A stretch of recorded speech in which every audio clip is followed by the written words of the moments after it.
Hi everyone. Today we are going to see how to open VS Code from your folder or you created that folder. So go to your folder name which is you created already.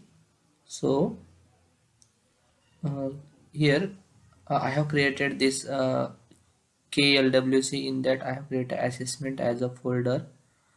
So uh, select all, then backspace, type CMD, then enter.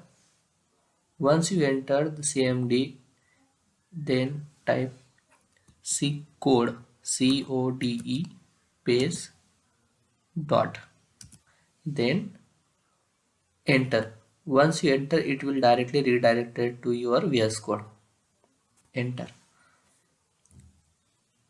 code paste dot. So once you enter, it will redirect it to your VS Code. So like this way, you can open the VS Code by your folder name.